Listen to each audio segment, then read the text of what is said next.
தெளிவுறவே அறிந்திடுதல், தெளிவு தர மொழிந்திடுதல், சிந்திப்பார்க்கே களிவளர உள்ளத்தில் ஆனந்த கனவு பல காட்டல், கண்ணீர் துளிவர உள்ளுருக்குதல், இங்கிவையெல்லாம் நீயருளும் தொழில்களன்றோ, ஒளி வளரும் தமிழ்வாணி அடியநேர்க்கு இவை அனைத்தும் உதவுவாயே. பாரதி பாடல்களுக்கான ஒரு வரிசையில சக்தி பாடல்களுக்கான ஒரு முதலிடம் இருக்கிறது. காரணம், சக்தி அவன் அந்த மார்க்கத்துல இருந்தான். சக்தி யோகம், சக்தி மார்க்கம், சாக்த வழி என்று சொல்லக்கூடிய அதுல இருந்ததுனால தொடர்ந்து நம்ம பார்க்கும்போது ஒன்றும் வித்தியாசமா இருக்கிறது. ஸோ இந்த பாட்டு ஓம் சக்திங்கிற தலைப்புல எழுதப்பட்ட இந்த பாடல், அதை பார்த்தோம். இன்றைய தினம் நாம் எடுத்து பார்க்கக்கூடிய இன்னொரு பாடல், இது சக்தியை பற்றி யாரு எந்த கட்டுரை எழுதினாலும், பாரதியும் சாக்தம், பாரதிய சக்தி, இது போன்ற யூடியூப்ல இல்ல வெளியில எங்கேயாவது கட்டுரைகள் புத்தகத்தில் இருக்கக்கூடிய எந்த கட்டுரை இருந்தாலும் பாரதியினுடைய சக்தி பாடல்கள் பற்றி எழுதும்போது இந்த பாடலை நிச்சயம் சொல்லுவார்கள். அப்ப நீங்க ஏன் சார் முதல்ல அதை எடுக்கல அப்படின்னு கேட்டா, அதுதான் நமக்கும் மற்றவர்களுக்கும் உள்ள வித்தியாசம். நம்ம ஃப்ரம் தி பேக்ரவுண்ட் போறோம். ஒவ்வொன்னா பாப்புலரா இருக்கிறத முதல்ல பார்க்கணுங்கிற அவசியம் இல்லை, கொஞ்சம் கொஞ்சம் போயிட்டு இருக்கோம். இதுவரை சக்தியை வெவ்வேறு விதமாக வெவ்வேறு கோணங்களிலே இயற்கையோடு இணைத்து விண்டுரைக்க அரிய அரியதாய் என்றெல்லாம் பிரமாமா பாடியிருக்கான் சக்தியை. அந்த சீரீஸ்ல பார்க்கும்போது இந்த பாடல் எளிமையான பாடல், ஆனா இது தத்துவம், சக்தியினுடைய தத்துவம். அதனால்தான் இந்த பாடலுக்கு பேர் என்ன வைத்திருக்கிறான், சக்தி விளக்கம் என்று இந்த பாடல். இந்த பாடல் தலைப்பே சக்தி விளக்கம் என்று. இது பதிப்புல பாரதியுடைய கையெழுத்துல இருந்த அந்த பாடல்ல எதுவும் குறிப்பிடலன்னா கூட பின்னாடி வந்த முதல் பப்ளிகேஷன்ல சதுஸ்ர ஏக தாளம் இந்த மாதிரி தாளம் அதுக்கு போட்டிருக்காங்க. ரெகுலரா பாடக்கூடிய பாடல் எதுவும் பாடியிருக்கிறார்கள். பட் டியூப்ல யார் பாடிருக்கான்னு தெரியல. இப்போ முதல்ல நம்ம அந்த பாடலை பார்த்துடலாம். ரொம்ப எளிமையான பாடல், நல்ல ஒரு சந்தத்தோட இருக்கும். அதை படிச்சு பார்க்கலாம். 7 ஸ்டான்ஸா இருக்கு. அதை பார்த்துட்டு அப்புறம் எல்லாத்தையும் பார்த்துடலாம். பார்த்துட்டு வீல் கெட் பேக். ஸ்கிரீன்ல பார்க்கலாம் இப்போ நம்ம அந்த பாடலை.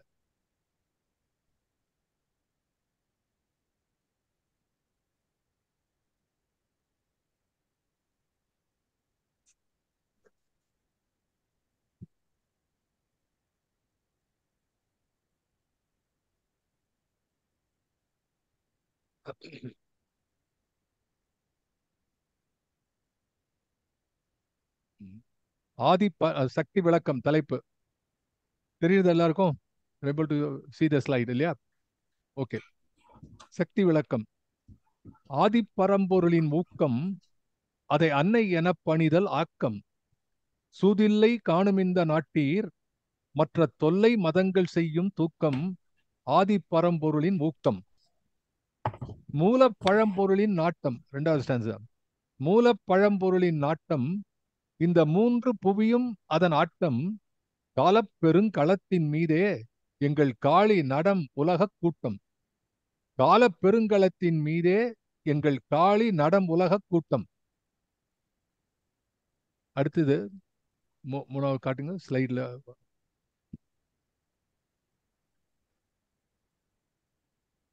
நெக்ஸ்ட். ஆம். காலை இளவெயிலின் காட்சி, அவள் கண்ணொளி காட்டுகின்ற மாட்சி, நீல விசும்பினிடை இரவில் சுடர் நேமி அனைத்தும் அவள் ஆட்சி. அடுத்தது. நாரணன் நாரணன் என்று பழவேதம் சொல்லும் நாயகன் சக்தி திருப்பாதம், சேரத் தவம் புரிந்து பெறுவார் இங்கு செல்வம் அறிவு சிவபோதம். ஆதி சிவனுடைய சக்தி எங்கள் அன்னை அருள் பெறுதல் முக்தி, மீதி உயிர் இருக்கும் போதே அதை வெல்லல் சுகத்தினுக்கு யுக்தி. அதுக்கு அடுத்தது. பண்டை விதியுடைய தேவி வெள்ளை பாரதி அன்னை அருள் மேவி, கண்ட பொருள் விளக்கும் நூல்கள் பல கற்றல் இல்லாதவனோர் பாவி. கடைசிது. மூர்த்திகள் 3 பொருள் 1, அந்த மூல பொருள் ஒளியின் குன்று, நேர்த்தி திகழும் அந்த ஒளியை எந்த நேரமும் போற்று சக்தி என்று என்று அப்படி முடியுது இந்த பாடல். இதுல இந்த பாடலுடைய சந்தத்துல எப்படின்னா ரொம்ப அருமையா இருக்கக்கூடிய விஷயம் இந்த கடைசியில முற்றெதுகை என்று சொல்வார்கள். இந்த எதுகை பொதுவா தமிழ்ல இது மாதிரி சந்த பாடல்கள் இல்லாத மற்ற பாடல்கள் எல்லாம் எதுகைன்னு முதல்ல வரும். அதை தொடர்ந்து சீர்களுக்கிடையே மோனை வரும். மற்றபடி பின்னாடி கடைசியில வராது. Jack and Jill went up the hill என்பது போல வரக்கூடிய எல்லாம் ஆங்கிலத்தில் ரொம்ப காமனா இருக்கக்கூடியது இந்த முற்றெதுகை. தமிழ்ல இந்த எதுகையை முன்னாடி கொண்டு வைத்தார்கள். அது ஒரு பெரிய கதை. அது ஒரு டைம் கிடைக்கும் போது சொல்றேன் அந்த யாப்பு எப்படி வந்ததுன்னு. ஆகவே இதுல ஆதி பரம்பொருளின் ஊக்கம், அதை அன்னை எனப்பணிதல் ஆக்கம், சூதில்லை காணும் இந்த நாட்டீர் மற்ற தொல்லை மதங்கள் செய்யும் தூக்கம். இந்த லைன் இந்த இது எடுத்துக்கலாம் முதல்ல. ஆதி பரம்பொருளின் ஊக்கம், அதை அன்னை எனப்பணிதல் ஆக்கம். பாரதி என்ன செய்கிறான்? சக்தி விளக்கம். சக்தினா என்ன? பாரதியே அவனுடைய வாழ்க்கையில ஆரம்பத்திலிருந்து பார்க்கும்பொழுது முதல்ல இந்த சக்தி உபாசகனாக இருந்தானா என்று கேட்டால் இல்லை. அதை பார்க்கும்போது பாரதி காசியில இருக்கும்போது அது பின்னாலே கல்கட்டா காளியை சென்று பார்க்கிறான். அந்த சக்தி உபாசனை, அந்த காளி உருவமே, அந்த கருத்த உருவமே பாரதிக்கு பிடிக்கல. இது போன்ற ஒரு உருவம் இருக்குமா என்றெல்லாம் பேசுகிறான். ஆனால் அதை தாண்டி பின்னாலே அன்னை நிவேதிதா தேவியை சந்தித்த பிறகு அந்த சக்தி என்ற அந்த தத்துவம் இருக்கிறதே, சக்தி மதம் என்று சொல்லக்கூடிய அந்த சாக்தம் இருக்கிறதே, அதை தன்னுடைய மதமாக ஏற்றுக்கொள்கிறான். அன்றிலிருந்து தொடங்கி நெற்றியிலே அந்த அந்த குங்குமத்தை வைக்காமல் பாரதி இருந்ததே கிடையாது. அதை வைத்துக்கொண்டு அந்த சாக்தர் வழியை பின்பற்றக்கூடிய ஒரு முக்கியமான ஒரு பொருளாக தான். அதுதான் பின்னாலே பாரத அன்னையை பாரத தேவியாக, பாரத அன்னை தேவியாக, சக்தியை பாரத சக்தியாக மாற்றுகிறான். அப்போ பாரதிக்கு இந்த இந்த கன்வர்ஷன், அதாவது இந்த கடவுள் என்ற இந்த கான்செப்ட், இந்த தத்துவத்தை அவன் என்ன செய்கிறான்? அதை சக்தியாக மாற்றுகிறான். அந்த சக்தியை பாரத சக்தியாக மாற்றுகிறான், பாரத அன்னையாக மாற்றுகிறான். அப்படி மாற்றும் போது பாரதிக்கு உள்ள முக்கியமான விஷயம் இதுல வருது. அது சொல்றான். இது என்டையர் திங், இந்த பாட்டு பாரதியுடைய டிரான்ஸ்ஃபர்மேஷன் எப்படி வருதுன்னு உங்களுக்கு ரெண்டே லைன்ல சொல்றதுன்னா, பாரதியுடைய இந்த ஃபார்முலா. ஒன்று, இந்த நாட்டை இணைப்பதற்கு ஒரு ஒரு ஒரு காமன் ஐடியாலஜி, கொள்கை வேண்டும். அது பாரதி பல இடங்களிலிருந்து எடுத்துக்கொண்டாலும் கூட நிவேதிதா தேவியாரிடமிருந்து அவனை குருவாக ஏற்றுக்கொண்ட அம்மையாரிடமிருந்து அவன் எடுத்துக்கொண்டான். அது சுவாமி விவேகானந்தர் கொடுத்தது. சுவாமி விவேகானந்தர் எழுதுவார்கள், இன்னும் 100 ஆண்டுகளுக்கு அவர் வாழ்ந்த போது 1902 போயிடுறார் அவர். அதுக்கு முன்னாடி பேசுறார் அவர், 1900 பேசுறார். இன்னும் 100 ஆண்டுகளுக்கு பாரத தேவிதான் நமது தெய்வம், வேறு எல்லா தெய்வங்களையும் தூக்கி வைத்து விடுங்கள். இதே சொல்றார் அவர்.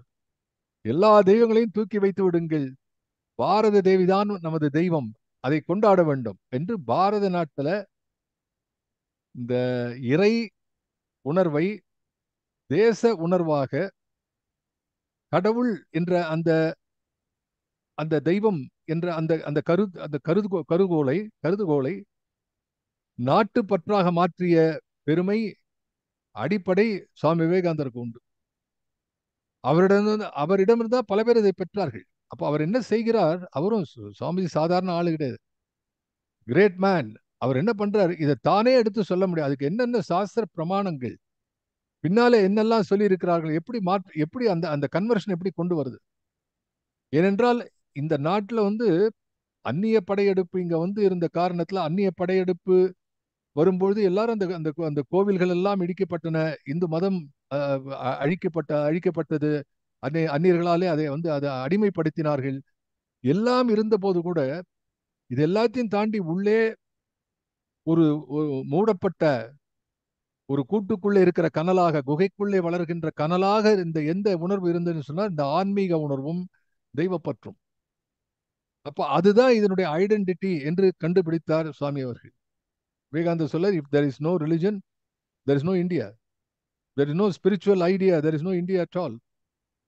அதை விட்டுவிட்டால் இந்தியாவே இருக்காது என்ற அளவுக்கு அவர்கள் பேசுகிறார்கள். அதை பாரதி எடுத்துக்கொள்கிறான். ஆனா பாரதி என்ன செய்கிறான், இதனுடைய பிரமாணத்தை பார்க்கிறான். அதுதான் பாரதிக்கு வந்து இந்த வயசுல எல்லாம் அவன் எப்படி இந்த இந்த இளைய வயதிலே எப்படி செய்தார். சுவாமிஜியும் அப்படிதான் இருந்தார். அவரும் 30 வயது தான் வாழ்ந்தார். ஆக இவர்களெல்லாம் இளைஞர்களாக இருக்கும் போதே பாரதி நினைக்கிறான், இதை சொல்ல வேண்டும் என்று சொன்னால் எல்லாவற்றையும் எடுத்து பார்க்க வேண்டும். எனவே வேதத்திலிருந்து ஆரம்பிக்கிறான். வேத வேத நுணுக்கங்களை அவன் போன முறை சொன்ன, இதுக்கு முன்னாடி 2 வாரம் முன்னாடி கூட சொன்ன, வேத நுணுக்கங்களை எல்லாம் அவன் பல கற்றுக்கொண்டிருக்கிறான். அதை பற்றி பல பேர் சொன்னதையும் அந்த கட்டுரை வரிகளை எல்லாம் நான் படித்து காட்டிருக்கிறேன். அரவிந்தரிடமிருந்து சில பல ருக்குகளை கற்றுக்கொள்கிறான். இப்படி வேதத்திலிருந்து எடுத்த சாரத்தை, அந்த சாக்தம் என்று சொல்லக்கூடிய அந்த மார்க்கத்தை, அந்த வழியை, அதை மடைமாற்றி மக்களுடைய பேருணர்வாக, நாட்டுப்பற்றாக, தேசப்பற்றாக மாற்றுகிறான். அது நான் ஏற்கனவே அந்த 2 பாடல்ல, 2 சக்தி பாடல்ல எப்படி இதை பயின்று வருகிறதுன்னு சொன்னேன். இதுல இன்னும் தத்துவ ரீதியாக இந்த பாடலிலே அதை நம்மாலே பார்க்க முடியும். அதுதான் ஆரம்பம். எடுத்த உடனே வித் கிளாரிட்டி எங்கிருந்து ஆரம்பிக்கிறான்னா, எப்படி வந்து இந்த கங்கை சிவபெருமானுடைய ஜடாமுடியிலிருந்து எப்படி ஆரம்பிக்கிறதோ, அந்த ஊற்றுக்கண் கங்கை தேவி எங்கே அங்க அமர்ந்து இருக்கிறாள், அப்படிதான் ஆரம்பம். அதை போல இது ஆதி பரம்பொருளின் ஊக்கம், அதை அன்னை என பணிதல் ஆக்கம். இப்போ வந்துல ஒரு ஒரு கான்செப்ட் நான் புரிஞ்சுக்கணும். ஆதி பரம்பொருளின் ஊக்கம், முதல்ல there was nothing, there was just nothing at all. ஒரு சூன்யமா, பிரம்மம் அப்படியே இருக்கிறது. அந்த பிரம்மத்துல எங்கிருந்து அசைவு வருகிறது? இதுதான் முக்கியமான கேள்வி. இதை வந்து தத்துவ ரீதியாக பல பேர் இதை பத்தி விவாதம் செய்திருக்கிறார்கள். வேதங்கள் இதை ஆரம்பிக்கிறது. ஒலியிலே வருகிறது. நம்மன்னு சொல்றோம். Even the Bible talks about it. Let there be word and there was word. So இந்த வாக் அல்லது சப்தம் என்பதுதான், ஒலி என்பதுதான் முதலாக ஒரு அசைவை ஏற்படுத்துகிறது. இப்ப நம்ம நாட்டில் சொல்லக்கூடிய வேதங்களிலிருந்து வரக்கூடிய செய்திகள் இந்த பிரம்மமாக இருக்கக்கூடியது. அப்ப என்ன அந்த பிரம்மம்? அசைவற்று இருக்கக்கூடிய நிர்குண பிரம்மம். எந்த விதமான குறி குணம் ஏதும் இலதாய் அனைத்தாய் என்று பாரதி பேசுகிறார். குறிகுணம் ஏதும் அனைத்தாய் இலதாய் குலவிடு தனி பரம்பொருளே. அந்த பாடல் பாரதியுடைய சுயசரிதையில கடைசியில் அவன் பாடக்கூடிய அந்த அறிவிலே தெளிவு நெஞ்சிலே உறுதி என்ற பாடலிலே அவன் சொல்லக்கூடிய வரிகள் எப்படி இருக்கிறது? அது அது தனித்து இருக்கிறது, ஆனால் குலவி நிற்கிறது என்பான். தனி குலவிடு தனி பரம்பொருளே. அது தனி பரம்பொருள். அது எப்படி குலவும்? அது இன்னொன்னு இல்லை, எப்படி குலவும்? அதிலிருந்து தான் அது வருகிறது. ஆகவேதான் அந்த ஆதி பரம்பொருளுக்கு ஒரு ஊக்கத்தை, ஊக்கம் என்று சொன்னால் ஒரு உந்து சக்தி, அப்படி தனித்து நிற்கக்கூடியது. படைப்பினுடைய உயிர்ப்பு அங்கே வர வேண்டும் என்று சொன்னால் அங்கே சக்தி வந்து சேர வேண்டும். அதுதான் இந்த இந்த இரட்டை தத்துவம். உயிர் செய்யப்பட்டது, அதாவது பிரம்மத்திலிருந்து உயிர் செய்யப்பட்டதுன்னு சொன்னா நம்ம நம்ம சாஸ்திரங்களை ஏற்றுக்கொள்ளாது. உயிர் செய்யப்படுவதில்லை, உயிர் தான் பிரம்மத்தினுடைய பகுதி தான். ஆகவே எத்தனை பேர் இருந்தாலும் எல்லா உயிர்களும், அத்தனை ஜீவன்களும் அந்த ஆத்மாவிலிருந்து அந்த பரமாத்மாவுக்கு சென்று சேருகிறது. அதுதான் நம்ம நாட்டினுடைய தத்துவம். அது எப்படி இருக்கு? அப்போ இங்க இருக்கக்கூடிய ஒவ்வொரு ஆத்மாவும் இதனுடைய கர்ம வினைகளை ஏற்றுக்கொண்டு அதை பதிவு செய்து கொண்டு வாழ்க்கையிலே இன்ப துன்பங்களை அடைந்து மேலே செல்லுகின்றன. அதெல்லாம் ஒன்றிலிருந்து உருவாகிறது. அதை பாரதி எடுத்த உடனே சொல்கிறான், ஆதி பரம்பொருளின் ஊக்கம். அதனுடைய உந்து சக்தியாக விளங்கக்கூடியது எது என்றால், அதை அன்னை என பணிதல் ஆக்கம். ஆக்கம்னா நன்மைன்னு அர்த்தம். ஆக்கம் உருவாக்குவது, உருவாக்கம் என்று சொல்லுமே, ஆக்கம் நன்மை, நன்மை என்று பொருள். அப்ப எது நமக்கு நன்மை பயக்கிறது என்பதை விட, இந்த உலகம் உருவானதற்கு காரணம், இந்த படைப்பிலே இருக்கக்கூடிய அதிசயமான அம்சம் என்ன என்றால், அங்கே சக்தி இணையும் பொழுது அந்த சக்தி, அந்த அசைவு சக்தி, அது அந்த அசையாத நிலை இருக்கிறதே, அது பிரம்மம். அசைவது சக்தி. அதை என்ன சொல்றான் இப்ப பாருங்க, ஆதி பரம்பொருளின் ஊக்கம் அதை அன்னை எனல். அவள் அன்னை தானே வரும், உயர்தினை தானே சொல்லணும். ஆனா இங்க என்ன சொல்றான் பாருங்க, அந்த சக்தின்னு இருக்குங்கிறது அந்த அசையா மூலப்பொருள் இருக்கிறதே.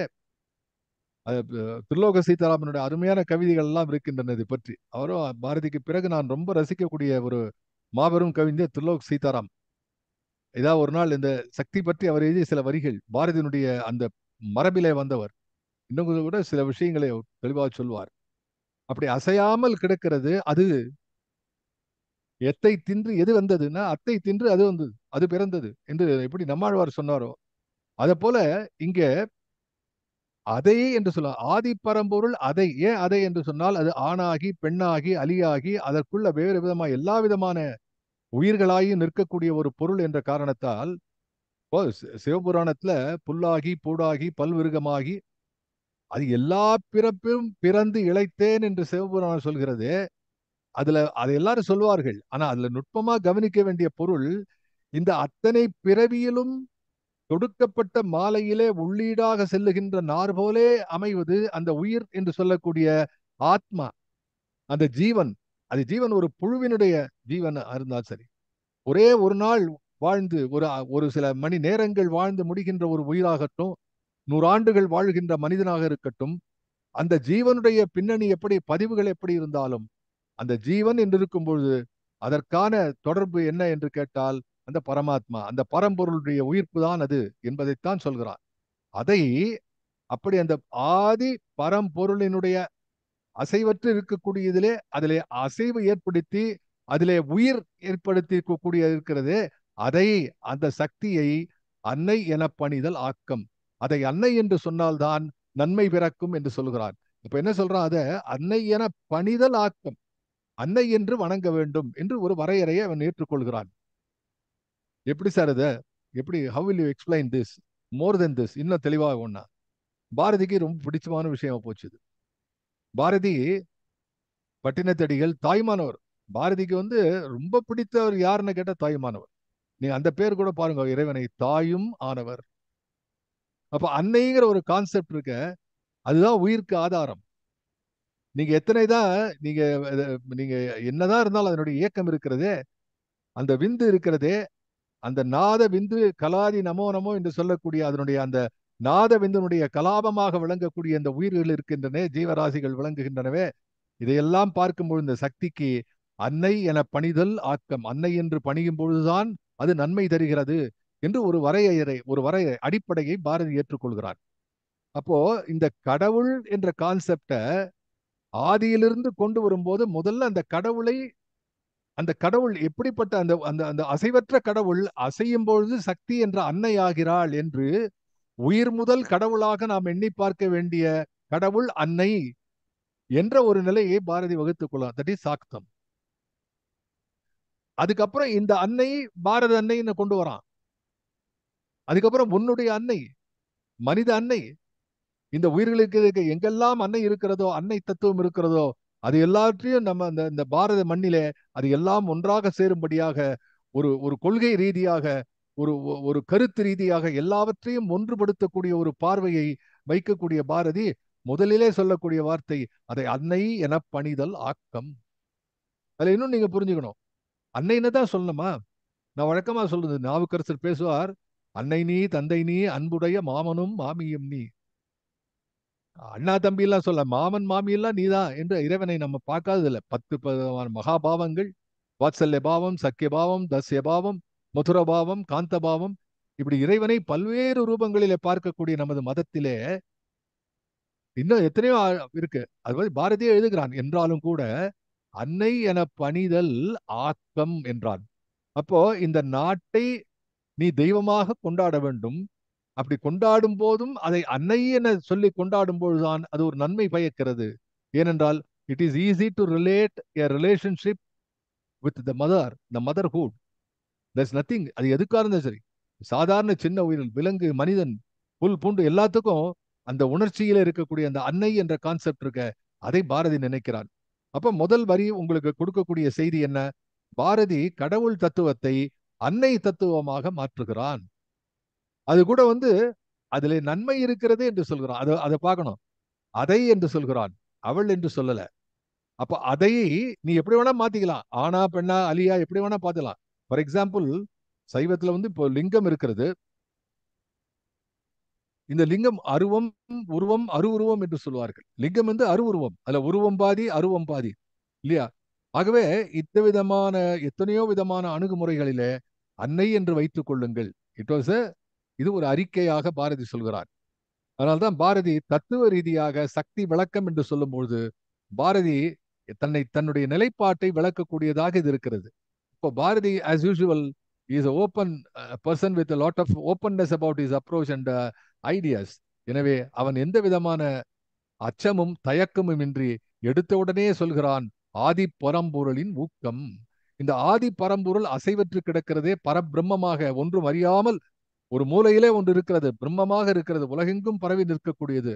அதை உயிர் பெறச் செய்யக்கூடிய உந்து சக்தி ஒன்று இருக்கிறதே, அதுதான் சக்தி. அந்த சக்தி என்ற அந்த சக்தியை, அதை சக்தி என்ற அதை அவளாக மாற்றி அன்னை என பணிதல் நமக்கு நன்மை தரும். அடுத்த லைன், சூதில்லை காணும் இந்த நாட்டீர். He is reiterating the idea. இப்படி அன்னை என பணியக்கூடிய நிலை இருக்கிறதே, இதுல எந்த விதமான சூதும் கிடையாது, மாயமும் கிடையாது, சூதும் கிடையாது. நாட்டீர், இந்த நாட்டிலே இது வந்து ஏதோ ஒரு மயக்கத்திலே சொல்கிறேன் நினைக்காதீர்கள். மற்ற தொல்லை மதங்கள் செய்யும் தூக்கம். இதுல வந்து தொல்லை மதங்கள் என்று சொன்னால் அவன் மதம் என்று சொல்வது இந்த ஷண்மதத்தை சொல்றான். He is not going beyond Hinduism. வேற மதத்தை பத்தி இங்க பேசல, அது நீங்க ஞாபகத்துல வச்சுக்கணும். ஏன்னா இது பாரதியுடைய பாடல்ல நிறைய படிக்கப்பட்டாலும் நிறைய பேர் பொருள் சொல்வதில்லை, பொருளை சரியா எழுதுறது கிடையாது. அது யாரும் தேவையில்லைன்னு நினைக்கிறார்கள். தொல்லை மதங்கள் அவன் சொல்லும்போது, தொல்லை மதங்கள் செய்யும் தூக்கம் என்றால் பிற மார்க்கங்கள் என்ன? சண்மதத்துல எத்தனையோ மார்க்கம் இருக்கு, சக்தி மார்க்கம் தவிர பிற மார்க்கங்கள் இருக்கிறது. உங்களுக்கு தெரியும், கானாபத்தியம், கௌமாரம், வைணம், சைவம், சௌரம், இப்படி பலவிதமா இருக்கு, ஐந்திரியம், இது மாதிரி நிறைய இருக்கிறது. அப்போ மற்ற தொல்லை மதங்கள், மற்ற மதங்கள் தொல்லை ஏன் அப்படின்னா செய்யும் தூக்கம். இங்க தூக்கம் என்பது மயக்கம், அறிவு மயக்கம் என்பதை தூக்கம் என்று வைத்துக் கொள்ள வேண்டும். இப்ப மறுபடியும் படித்து பார்த்தால் நமக்கு என்ன தெரிகிறது? இந்த உந்து சக்தியை அந்த பிரிவு, அதாவது என்ன சொல்கிறார்கள் தத்துவத்துல, ஒரு அகங்காரம் வருகிறது.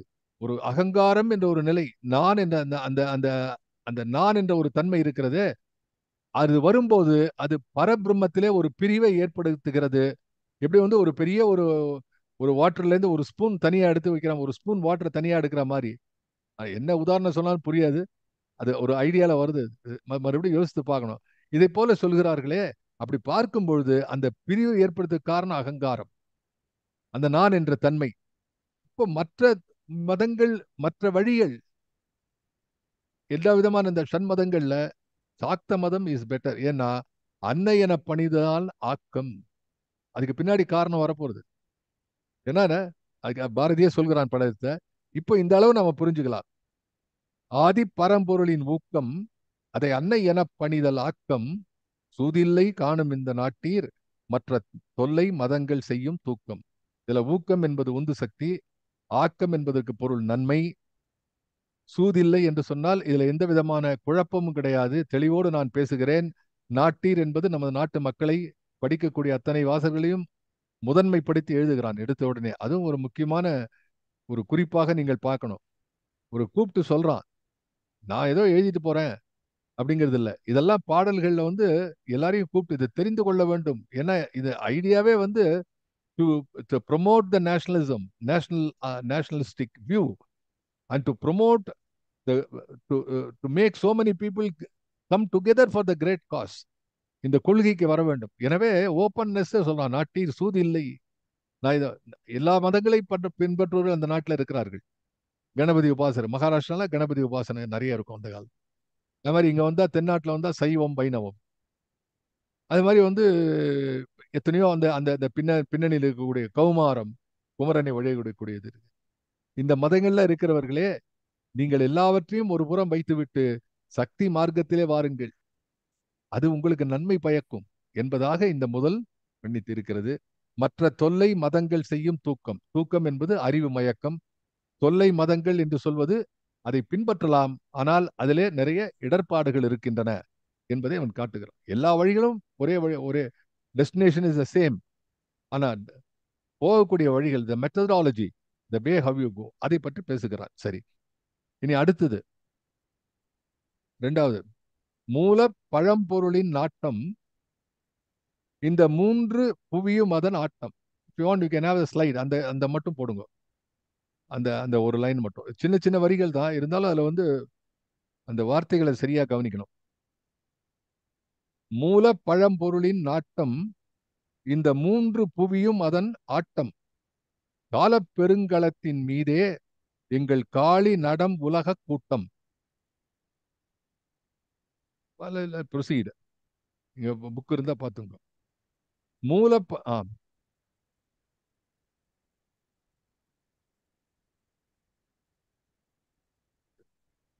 Scroll down. மூல பழம்பொருளின் நாட்டம் இந்த மூன்று புவியும் அதன் ஆட்டம் காலப்பெருங்கலத்தின் மீதே எங்கள் காலப்பெருங்கலத்தின் மீதே எங்கள் காளி நடம் உலக கூட்டம்.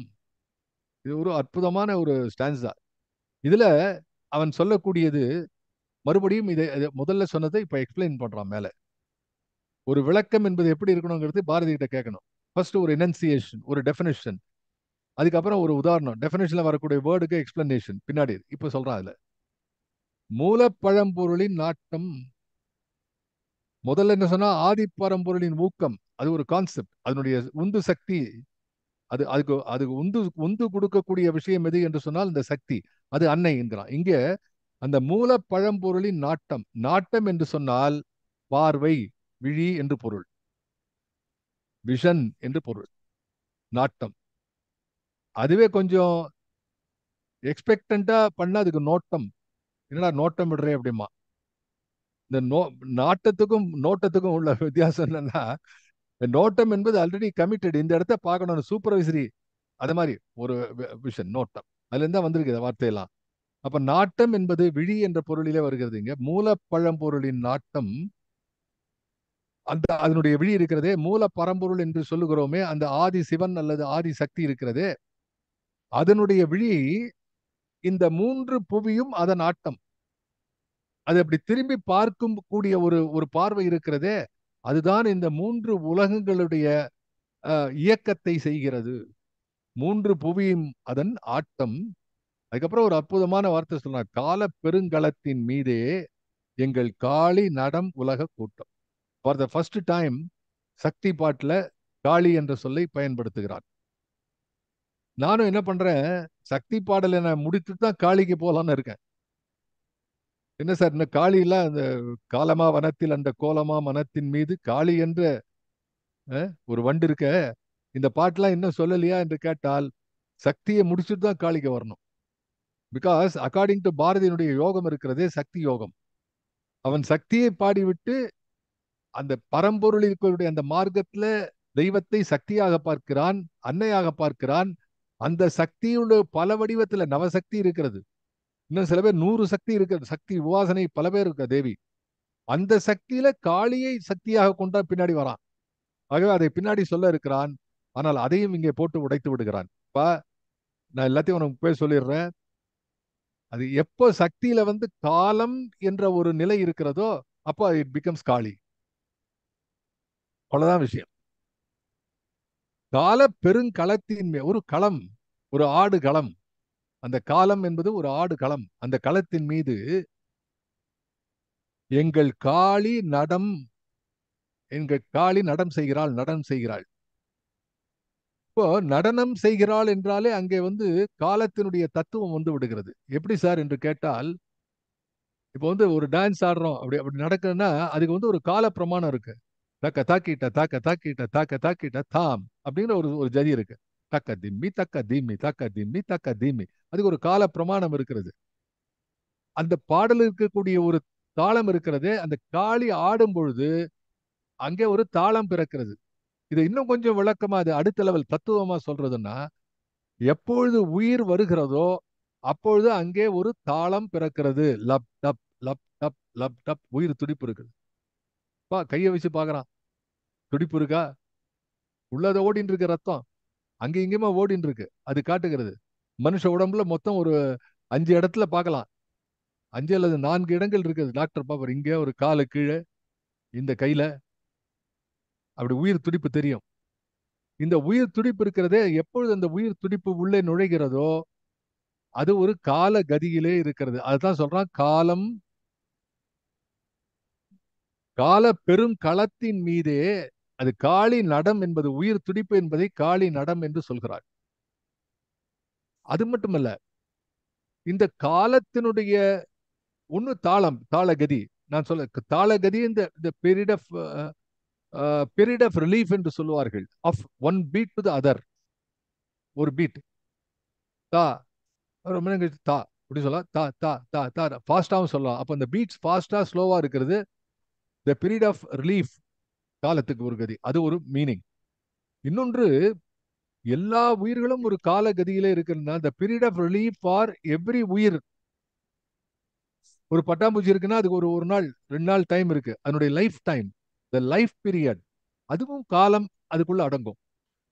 இது போன்ற ஒரு காலத்தினுடைய எல்லை இல்லாமல் எந்த உயிர்களும் படைக்கப்படவில்லை. வரும்போதே எக்ஸ்பைரி டேட் போட்டு தான் அனுப்புறான். ஆனா நமக்கு தான் தெரியறது இல்ல. இருக்குன்னு தெரியுது பல பேர். அதாவது ஞானஸ்தான் என்ன பண்றான், இருக்குன்னு தெரிஞ்சுட்டு இருக்கான். அந்த ஞானம் பெற்றவனும் என்று தெரியாது.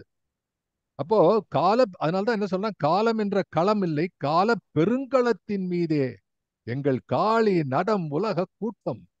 அந்த கூட்டம்ங்கிறது ஜீவராசிகள். அது யார் வேணா இருக்கட்டும், புல்லு பூச்சி புழு குழு எதுவா இருந்தாலும் சரி. ஒரு செடியா, ஒரு கீரை தண்டா, அது ஒரு 2 நாள் இருக்கும், ஒரு வாரம் போயிடும். பெரிய ஆலமரமா வருஷக்கணக்கா இருக்கும். அமெரிக்கன் சிட்டிஸ்ல போய் பார்த்தா அது longest 200-300 years sequoia tree, the tallest trees in the world. Sequoia woods, red woods, பெருசா நிற்கும். ஆனால் கால கதி இல்லாமல் எந்த உயிரும் படைக்கப்படுவதில்லை. அந்த உயிர்கள், உயிர் என்று சொல்வதற்கு அடையாளம் அதற்கு உள்ளே இருக்கக்கூடிய ஒரு காலம், அந்த உயிர்ப்பு துடிப்பு. அப்போ அதனுடைய அவுட்டர் எக்ஸ்டென்ட், அதனுடைய life period, and at every level. யாரும் somebody's mic is open. At every level அதனுடைய எல்லைகளையும் ஒரு காலத்துக்கு உட்படுத்தி இருக்கிறான். அந்த ஒவ்வொன்றும் உள்ளுக்குள்ள உயிர் துடிப்பும் ஒன்றாக இருக்கிறது. கொஞ்சம் பிலசாபிக்கலா இருக்குது. ஆனாலும் காலத்துக்கு கட்டுப்பட்டது தானே. நாமளும் ஒரு காலத்துல தானே பண்றோம். இதுவும் கால பெருங்கலம். ஜூம்ல கால பெருங்கலத்தின் மீதே நாம் மந்திர சொற்களை பார்த்து கொண்டிருக்கிறோம். அப்படித்தானே இருக்கு. இது காலத்து விடுபட்ட எதுவுமே இல்லையே. அப்போ எவ்வளவு பெரிய கான்செப்டை எவ்வளவு எளிமையா சொல்றான். தெய்வம் எல்லா இடத்துலயும் இருக்கிறது. பாரதிக்கு ரொம்ப பிடிச்ச விஷயம் அது. அதனாலதான் இந்த பாட்டுல சொல்லுவான், தன் பாட்டுல இரண்ய அந்த பிரகலாதன் கதையை சொல்றானே, பாரடா எங்கடா இருக்கான் உங்களுடைய ஹரி எங்கே இருக்கிறான் என்று கேட்கிறானே. அந்த பாடலை பாரதி தன்னுடைய பாரதி 66 எழுதுகிறான். நம்ம நிறைய பார்த்தோம். அதுக்கு என்ன பொருள் என்றால், சாதாரணமா சொல்லிட்டு போறோம், இறைவன் எல்லா இடத்துலயும் இருக்கிறான் என்று சொன்னால். ஆனால் இறைவன் இருக்கிறான் என்று சொன்னால் ஏதோ கூட இப்போ எங்க போனாலும் சார், அவர் எப்ப போனாலும் பாக்கெட்ல ஒரு பேனா வச்சிருப்பா சார். பேனா இல்லாத பார்க்கவே முடியாது சார். அப்படி இறைவன் குத்தி கொண்டிருக்கிறான். யாராவது இறைவன் இருக்கனா? அதல்ல பொருள். இந்த இறை தத்துவம் என்பது எல்லா இடத்திலும் இருக்கிறது. காரணம், இறைவன் இல்லாத இடமே இல்லை என்று சொன்னால் இறை எல்லாவற்றிலும் இருக்கிறார். எல்லாவற்றையும் இருக்கிறான் என்று சொல்லக்கூட கூட தவறு. அது பிரிவினை வருகிறது. அப்போ அத்வைதம் என்ன சொல்கிறது? எல்லாம் ஒன்றுதான், இது வெவ்வேறாக தெரிகிறது. அப்படி ஒரு கான்செப்ட் கொண்டு போறாங்க. இப்போ பாரதி நினைக்கிறான், இது தொடர்ந்து பேசும்போது, எந்த லெவல்ல இந்த நாட்டுக்கு ரொம்ப முக்கியமா இருக்க வேண்டியது, எந்த லெவல்ல இந்த நாட்டை பத்தி நம்ம பார்க்கணும். இப்படி பேசக்கூடிய பாரதி போன வாட்டி பார்க்கும்போது சொன்னோம், தெய்வத்திடம் எதை வேணா கேளுன்னா, மாம்பழத்தை கேளு. ஏன்னா நீ தானே எனக்கு மாம்பழத்தினுடைய சுவையை கொடுத்த. எனவே மாம்பழத்தை எப்படி மாம்பழ செடியை வளர்க்க வேண்டும் சொல்லி கொடுங்கிறான். அப்போ ரெண்டா பேசுகிறான். தெய்வத்திடம் கேட்பது போலே கேட்டுக்கொண்டிருக்கிறான். சக்திக வல்லமை தாராயோ இந்த மாநிலம் பயனுற வாழ்வதற்கே. என்ன சார் இது, சக்தி அங்க இருக்கியே என்று கேட்கிறான். ஆனால் சக்தி இங்குதான் இருக்கிறாள் என்று சொல்கிறான். இந்த நுட்பத்தை நாம் புரிந்து கொள்ள வேண்டும். இது சக்தி மார்க்கத்தில் இருக்கக்கூடிய விஷயத்தை பாரதி தொட்டுக்காட்டி போக போக தன்னுடைய இதுல எனக்கு என்ன interest, what is my stack in this and what is your take from this என்பதை சுட்டிக்காட்ட இருக்கிறார். அதனால்தான் இதை முக்கியமா சொல்றோம். கால பெருங்கலத்தின் மீதே எங்கள் காளி நடம் உலக கூட்டம். அதாவது உலக உயிர்களுக்கு ஒரு இயக்கத்தை அளிப்பது சக்தி. சக்தி இல்லையேல் சிவமல். அந்த காலத்துல ஏபி நாகராஜன் அவரை பத்தி தமிழ் வளர்த்த சான்றோர்ல ஏபி நாகராஜனை பத்தி நான் பேசினேன்.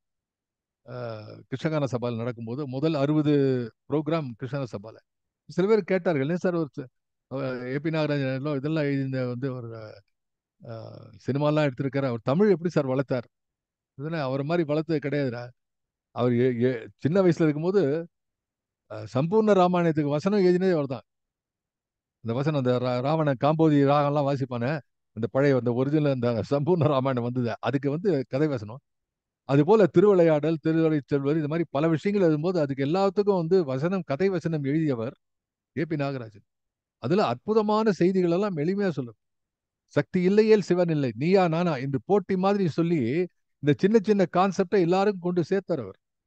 அதுபோல பாரதி என்ன நினைக்கிறான், இங்க இந்த காளி நடம் இருக்கிறது, இந்த உலகம் கூட்டத்திலே காளி இருக்கிறாள், இதே காளிதான் எல்லா விதமான ரூபத்திலும் இருக்கிறாள் என்பதை சுட்டி காட்டுகிறான். அதை அவன் பாரதி வரிகள்ல நம்ம ஏற்கனவே பார்த்திருக்கோம். வல்லபெரும் கடவுளில்லா அணு ஒன்றில்லை. எப்படி இந்த பிரகலாதன் விஷயத்தை சொல்லலாம், வல்ல பெரும் கடவுளில்லா அணு ஒன்றில்லை. அடுத்த லைன், மகாசக்தி இல்லாத வஸ்து இல்லை. பாரதியுடைய அகச்சான்று. முதல்ல சொல்றான், வல்ல பெரும் கடவுளில்லா அணு ஒன்றில்லை. பிரம்மம் ஆதிசக்தின்னு சொல்றான், ஆதி பரம்பொருள்ங்கிறான. ஆதி பரம்பொருள் நாரணன் வாகிய ஜோதி கடல், இதை சொல்லுவான். இதுல பாஞ்சாலி சபதத்துல வருகிறது, ஆதி பரம்பொருள் நாரணன் எப்படி அந்த படுகையில படுத்துக் கொண்டிருக்கிறான் என்று அந்த நாரனை பற்றி பேசுகிறானே, இவனுடைய திருதராஷ்டிரன் வாக்கிலே பேசுகிறான். ஆகவே இது பல இடங்களே பாரதி சொல்கிறான். ஆனா இங்க என்ன சொல்றான், வல்ல பெரும் கடவுள் இல்லா அணு ஒன்றில்லை. அப்போ அந்த பரம்பொருள் இல்லாத, அவன் அணு லெவல்ல இருக்கான். பரம்பொருள் இஸ் ஆட்டம் லெவல்ல இருக்கிறான். மகாசக்தி இல்லாத வஸ்து இல்லை. வஸ்துன்னா it becomes matter, it becomes molecule. இப்ப சயின்ஸ் தெரிஞ்சவங்களுக்கு தெரியும், what is the relationship between atom and molecule. Every molecule contains atom, but all atom need not become a molecule, they may remain as an atom. சில group ஆட்டம் ஒன்றுத்துக்கு வெவ்வேறு ஒரு group of ஆட்டம் சேர்ந்தா தண்ணி ஆகும், இன்னொரு குரூப் ஆஃப் ஆட்டம் சேர்ந்தா வேற ஒன்னாகும், இப்படி போயிட்டு இருக்கும். அதுபோல அணு என்பதை பரமாணுவாக, இந்த பரம்பொருள் இன்னொரு ரூபமாக காட்டக்கூடிய வல்ல பெரும் கடவுள், அதுதான் வல்ல பெரும் கடவுள்ங்கிறான். வல்ல பெரும் ஆதிசக்தியாக உள்ளது அணு ஒன்று இல்லை, மகாசக்தி இல்லாத வஸ்து இல்லை. அப்போ பொருள் அளவுல சொல்ல ஆரம்பிக்கிறான். ஏன்னு சொன்னா, நம்ம நாட்டுல பாரதி சொல்லக்கூடிய தத்துவத்தை இப்ப நாங்க பாடி லாங்குவேஜ்ல சொல்றதுன்னா, அதாவது சயின்ஸ்ல ஒரு உயிர் தத்துவத்தை பயாலஜில சொல்லணும்னா, what is the ultimate unit of a body என்று கேட்டால், இங்கேயும் அணுதானே சொல்லணும் நமக்கும். ஆனா அணு அளவுல சொல்லும் போது ஒரு ஐடென்டிட்டி இருக்காது. அப்போ what we use to say is tissue. Tissue is a cell. Cell is the ultimate unit of a body என்று சொல்வார்கள். ஏன்னா அதுதான் அல்டிமேட். அது திசுவாக மாறுகிறது, அது தோல் திசுவாக மாறுகிறது, இதய திசுவாக மாறுகிறது, மூளையாக மாறுகிறது. அதெல்லாம் எல்லாத்துக்கும் செல் அடிப்படையா இருக்குது. அந்த செல்லுக்கு இன்னொன்னு அடிப்படையா இருக்கு, அதை வச்சுதான் நமக்கு சொல்லவே முடியாது. ஸோ ஒரு அடிப்படையான ஒரு ஒரு பொருள் யூனிட், அடிப்படையான ஒரு யூனிட் தேவை. அந்த யூனிட்டை சொன்னாதான் மக்களுக்கு புரியும் என்ற காரணத்தினாலே அணு நிலையிலே இருக்கக்கூடிய பரம்பொருளை வஸ்து நிலையிலே கொண்டு வருகிறான், அது சக்தியாக மாறுகிறது. அதுதான் ரொம்ப முக்கியம். மகாசக்தி இல்லாத வஸ்து இல்லை. அது சொல்லலாம், அல்லல் இல்லை, அல்லல் இல்லை, அல்லல் இல்லை. அனைத்துமே தெய்வம் என்றால் அல்லல் உண்டோ? இப்போ அல்லல் இல்லை என்று வரும்பொழுது அவன் வஸ்து நிலையிலே நின்று பார்க்க வேண்டும், அந்த நிலையிலே நின்று பேச வேண்டும். அதை பாரதி இந்த பாடலில் செய்கிறான். மூல பழம்பொருளின் நாட்டம், இந்த மூன்று புவியும் அதன் ஆட்டம், கால பெருங்கலத்தின் மீதே எங்கள் காளி நடம் உலக கூட்டம். இதை பாரதியுடைய சொல்லிலே இன்னும் கொஞ்சம் விளக்குகிறேன். இப்ப நீங்க புரிஞ்சுக்க வேண்டியது, முதல்ல பரம்பொருள் இருக்கு, பிரம்மம். எல்லாத்துலயும் பிரம்மம் இருக்கு அப்படின்னு சொன்னா இயக்கமே வேண்டாம், அப்படியே உட்காந்து இருக்கலாமே. இயங்கக்கூடிய எல்லாம் ஒண்ணும் வேண்டாம், எல்லாம் துறந்து போய்விடுங்கள். ஆனால் பாரதி சொல்லல. அதைத்தான் பாரதியுடைய லைஃப்ல பார்க்கும்போது, அவருடைய எழுத்துக்களில பார்க்கும்போது பாரதி என்ன செய்கிறான், பதஞ்சலி யோகத்துக்கு, யோக சூத்திரத்துக்கு விளக்கம் எழுதுகிறார் பாரதி. என்னெல்லாம் பண்ணியிருக்கான் அதுல பாரதி எழுதுகிறார். அதுல 24வது சூத்திரத்துக்கு பாரதி எழுதுகிறான், 24வது சூத்திரத்துக்கு பொருள் கூறக்கூடிய இடத்திலே பதஞ்சலி கூறும் கருத்துக்கு வேறுபட்ட கருத்தொன்றை பாரதி கூறுகின்றார். பதஞ்சலி யோகம் அதுல பல யோகங்கள் சொல்றான். அதுல சக்தி யோகம் இருக்கிறது. அந்த அந்த சக்தி யோகம், சாங்கிய யோகம், இந்த மாதிரி பல யோகத்திலே அந்த யோக சூத்திரத்தை பத்தி பேசும்போது பாரதி என்ன எழுதுகிறான், பதஞ்சலி என்ன சொல்கிறார், ஈசன் என்பான் மற்ற உயிர்களிடமிருந்து பிரிந்து நிற்பவர் என்று எழுதுகிறார். பதஞ்சலி யோக சூத்திரத்தில் 24வது சூத்திரத்துல ஈசன், பரம ஈசன் இருக்கிறானே அவன் தனி, உயிர்கள் தனி என்று பிரித்து எழுதுகிறாரே, அது பாரதிக்கு ஒவ்வாதது. அதை மாற்றி எழுதுகிறான். பாரதியோ இவ்வுலகில் உள்ள அனைத்து பொருளுமே இறைவன் என்று இந்த பாடலை எழுதுகிறார். இந்த பாடல், வல்ல பெரும் கடவுளில்லா அணு ஒன்றில்லை, மகாசக்தி இல்லாத வஸ்து இல்லை, அல்லலில்லை அல்லலில்லை அல்லல் இல்லை, எல்லாம் தெய்வம் என்று சொன்னால் அல்லல் உண்டோ, அனைத்துமே தெய்வம் என்றால் அல்லல் உண்டோ என்று கேட்கிறார். இப்ப எல்லாம் பரம்பொருள் என்று சொல்லும் பொழுது அவன் நினைக்கிறான். அதுல பாரதி இன்னும் பேசுகிறான், இந்த உலகம் உடம்பு, ஈசன் இதன் உயிர், இந்த உலகமே தெய்வம், இந்த உலகம் எல்லை இல்லாதது. அது சொல்லும் பொழுது, இவ்வுலகில் உயிருக்கும் சாவுக்கும் எப்போதும் இடையறாது போர் நடந்து கொண்டிருக்கிறது. தீயதை நல்லது அழிப்பது போல நல்லதை தீயது அழித்து விடுகிறது என்ற ஒரு கான்செப்ட் அடுத்து கொண்டு வரான். இப்ப எல்லாம் தெய்வம் சார், எல்லாம் தெய்வம் அப்படின்னு சொன்னான்னா அவன் துரியோதனும் கிடையாது, பஞ்சபாண்டவனும் கிடையாது. எல்லாவற்றிலும் பரம்பொருள் இருக்கிறது. அந்த பரம்பொருள் உயிர்ப்போடு இயங்க வேண்டும் என்றால் அங்கே சக்தி இருக்கிறது. அந்த சக்தி எல்லாம் ஒரே சக்தி என்று சொன்னால் அப்படி இருக்காது. சிலது நல்லது சக்தி, அது சக்தி ரெண்டும் செய்கிறாள். போன வாட்டியே பார்த்தோம். அவள் நல்லதும் செய்கிறாள், தீயதும் செய்கிறாள். கொஞ்சம் கொஞ்சமா இந்த மக்களுக்கு நல்லது எது, தீயது எது, அந்த நல்லது தீயது இரண்டிலும் இறைவன் இருக்கிறான் என்ற செய்தியை பாரதி எடுத்து கடத்தி கொண்டாக வேண்டும். இந்த இந்த கருத்தையும் அறிவையும் பாரதி பொது அந்த கோடிக்கணக்கான ஜனங்களுக்கு எடுத்து செல்ல வேண்டும். அதை தத்துவ ரீதியாக செய்கிறான். உயிர் வாழ்வன அனைத்துமே சாவை தழுவுகின்றன. இதனால் இவ்வுலகில் நல்லதை காட்டிலும் தீயவையே அதிக வேகத்துடன் வளர்கின்றன என்று நாம் நினைக்கிறோம். அப்படிதான் நினைக்கிறோம். எல்லாம் செத்து போறதா, தீயமை பண்றான். உண்மை என்னவென்றால் உயிர்கள் மென்மேலும் புதியன புதியனவாக தோன்றி வருகிறது. அதுல ஒரு அருமையான விளக்கத்தை இதை நீங்க கவனமா கேளுங்க. கொஞ்சம் இவ்வளோ இவ்வளோ டெக்னிக்கலா இவ்வளோ கடுமையா இன்றைய தினம் இந்த டாக் போறதுக்கு காரணம், நான்லாம் உங்களை நம்பின்னு இருக்கேன். ஏன்னா தொடர்ந்து கேட்கக்கூடியவர்கள் நீங்கள் இதை பொறுமையாக கேட்பீர்கள் என்ற நம்பிக்கையில் இதை நான் எடுத்துக் கொண்டிருக்கிறேன். ஏன்னா கதை மாதிரி இல்லை. இங்க சூத்திரத்துல எழுதுறான் பாரதி, மரணம், அதாவது என்ன நினைக்கிறாங்க, மரணம் வென்று விடுகிறது என்று மனிதன் நினைக்கிறார். அந்த சூத்திரத்தை பாரதி விளக்கம் எழுதுகிறார். மரணம் வெல்லவில்லை, உயிரே வெற்றி அடைகிறது. மரணம் வெல்லவில்லை, மரணம் தான் ஃபைனலா வின்னிங் அப்படின்னு நான் நினைக்கிறோம் இல்லையா. பிறந்த உயிரெல்லாம் இறக்க வேண்டும். இப்படி அதாவது ஒரு பாரடிம் ஷிஃப்ட் என்று சொல்வார்கள். ஒரு விஷயத்தை இப்படி பார்க்கறது கொஞ்சம் அப்படி திருப்பி பார்த்தா வேற மாதிரி தெரிகிறது. அதை பாரதி அந்த சூத்திரத்திலே சொல்கிறான். மரணம் தான் வெல்லும் கடைசியில. Because finally everybody has to die and go of.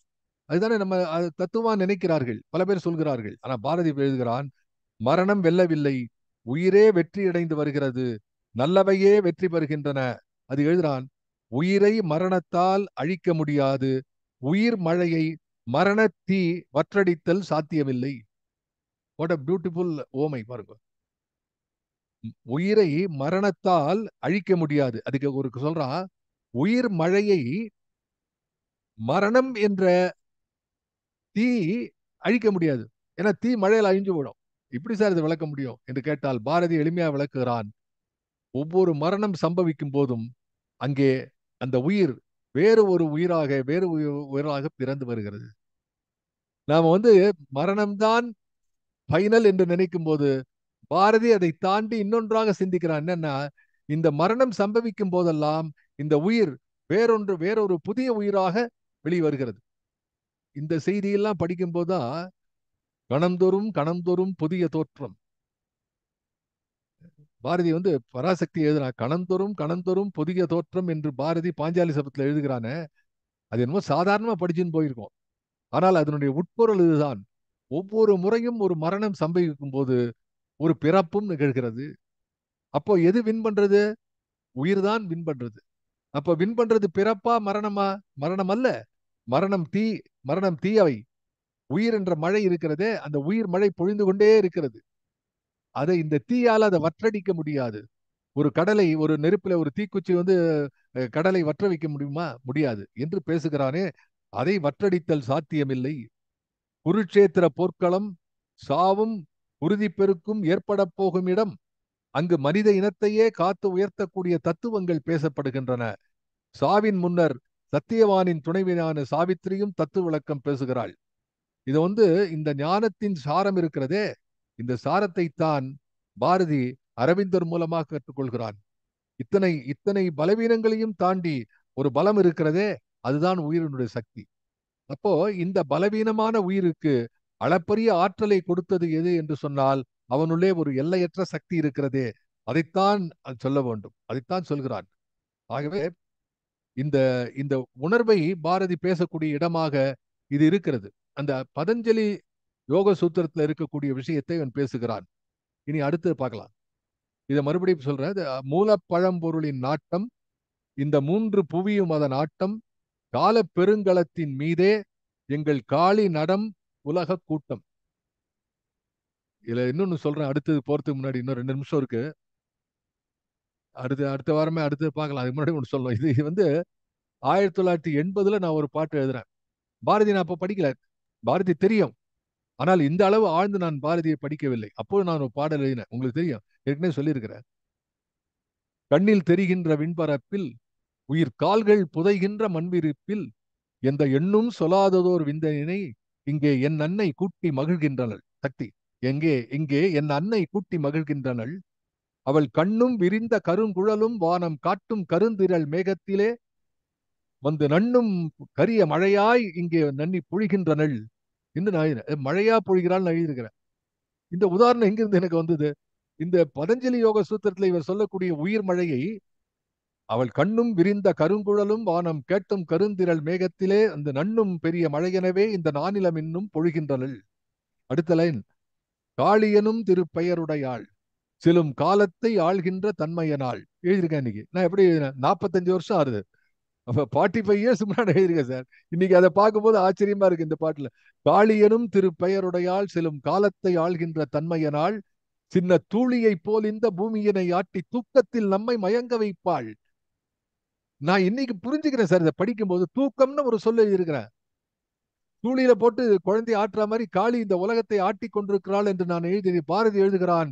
இது ஒரு மாபெரும் ஒரு தொல்லை மதத்தினுடைய தூக்கம், அறிவு மயக்கம் என்ற சொல்லை அவன் பயன்படுத்துகிறான் தூக்கத்துக்கு. பாரதி தூக்கம் என்று சொல்லை எங்க எழுதியிருக்கிறானோ, 45 வருடங்களுக்கு முன்னாலே நான் தூக்கம் என்ற ஒரு சொல்லை என் கவிதைகளை சொல்லுகிறேனே, அது இன்று பாரதியுடைய உணர்வோடு பொருத்தி பார்க்கக்கூடிய முடிகிறது.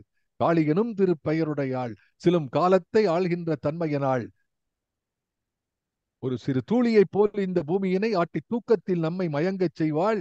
அந்த கேளிக்கை ஓய்ந்த இரு கணத்தில் விழி கோணத்தில் நம்மை விழிக்கச் செய்வாள். அவள் தாளினையே சதம் என்றிருந்தாள். அவள் தன்னையும் உன்னையும் உணர்த்திடுவாள். வேதம் புகழ்ந்திடும் ஈசன் அவன் மேனியில் பாதியில் அமைகின்றனள். சிவபோதத்தை நாம் இங்கு அறிவதற்கே சக்தி புண்டங்கே அன்னை அமர்கின்றனள். மை காட், 45 இயர்ஸுக்கு முன்னாடி இந்த பாட்டே தெரியாத கிட்டத்தட்ட பாரதியினுடைய இந்த பாடல் பொருளை நான் எழுதியிருக்கிறேன் என்று சொன்னால், பாரதியை படிக்கும் போது அந்த உணர்வுகளை பாரதி எப்படி இந்த ஐடியா கடத்தி செல்கிறான், பாரதியினுடைய இந்த எண்ணம் எப்படி இந்த சின்ன சின்ன வார்த்தைகளை நான் இந்த பாட்டை படிச்சிருக்கேன்னா தெரியாது. ஆனா பாரதியை பற்றி படிக்கும் பொழுது அந்த உணர்விலே நாங்கள் எல்லாம் பெற்ற அந்த உத்வேகம் இருக்கிறதே. இங்க செம்பருத்தி இருக்கார், செம்பருத்தி வீட்டுல படிச்ச கவிதை இது. அவ அப்பா ஐயாரப்பன், அவ வீட்டுல படிச்ச கவிதை இது. 45 இயர்ஸ் 1980s. ஆகையினால இந்த இந்த இந்த அற்புதமான விஷயத்தை பாரதி சொல்கிறானே, அந்த டிரான்ஸ்பர்மேஷன் தான் நான் மறுபடி சொல்கிறேன். இங்கேயும் இந்த கடவுள் தத்துவத்தை உணர்வு பூர்வமாக எடுத்து செல்ல வேண்டும் என்றால் அவளை அன்னை என்று கொண்டாட வேண்டும். அப்ப பக்கத்துல வந்துடுறா அந்த அம்மா, எங்க அம்மா தரமாட்டியா அப்படி கூட வந்து உட்காந்துக்கிறா. அன்னை மடி மெத்த அத்தை மடி மெத்தையடியும் பாடினா, இறைவனை அன்னை மடியாக கொண்டு விட்டாள் இல்லையா? அப்படி அன்னையாக ஆக்கிறான். அதுக்கப்புறம் என்ன சொல்றான், இந்த அன்னையை நீ வழிபடும் போது அன்னை உன்னிலே இருக்கிறாள். இந்த அன்னை யார் தெரியுமா? உன்னுடைய பாரத அன்னை. அப்படி விவேகானந்தர் என்ன சொன்னார், பாரத இன்னும் வரக்கூடிய 100 ஆண்டுகளுக்கு பாரத தேசம் தவிர வேறு தெய்வங்கள் நமக்கு கிடையாது என்று சொன்னார். அத பாரதி பாடல்களே கொண்டு வருகிறான். இனி மேலும் இதை பார்க்கலாம். அடுத்த வாரம் முடிச்சுடலாம். அது எப்படியோ. All the best. தேங்க்யூ. இங்கே சென்னையிலிருந்து பேசக்கூடிய ஒரு பெரும் மகிழ்வு என்று எல்லாருக்கும் பார்க்கலாம். அடுத்த வாரம் சந்திக்கலாம். நன்றி, வணக்கம்.